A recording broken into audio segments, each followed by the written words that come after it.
Welcome, 9.3. Just messing with y'all listeners. It's good to have y'all back.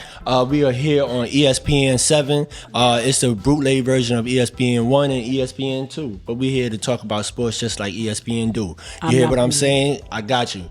So we are here with the one and only, the head coach of MSTA. We're here with the head coach for the volleyball team, the girls volleyball team, and right now she's undefeated with her losses. So what we're here to talk about is how well you have become as a volleyball coach.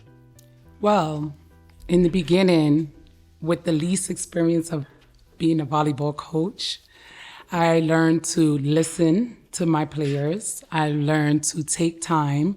I've learned to center base them little by little, stage by stage, before we got into the hard work.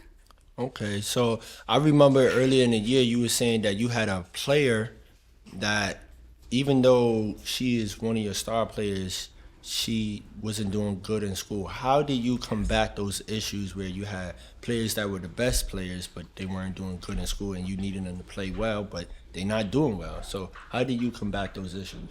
Well, my focus definitely had to be on that one player that I wasn't doing well in school. And being on the team, you have to do very great with your grades. You have to get along with your teachers, get along with your peers. So I will give her a paper of our conduct sheet and let her know that if she doesn't do well, then she's not able to play in any of the games. And because she loved volleyball so much, it kind of like deterred her from being disruptive and really be focused on volleyball. Okay. What about those young girls on your team that were in a position of, let's say they're not the star players? Okay, so we understood that you had some players that had to, the term goes, ride the bench. So how do you combat with parents now, understanding, hey, look, I could give your daughter maybe 2 minutes in the game, but 10 minutes and we in a close game? I'm sorry, Mom, you have to sit down. So how do you tell parents your child suck? So patiently, I did not let the parents know that their child, did not do well. What I would do is I would have their children play for a second. And then, yes, I did sit them down.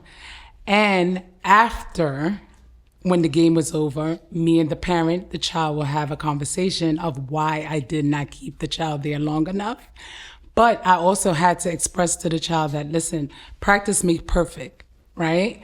And if you yourself can find within that you're making mistakes, then you have to take a step back to observe other players, other of your peers, and the only way to get there is more practice, more conversation, more communication, and we all need to work together.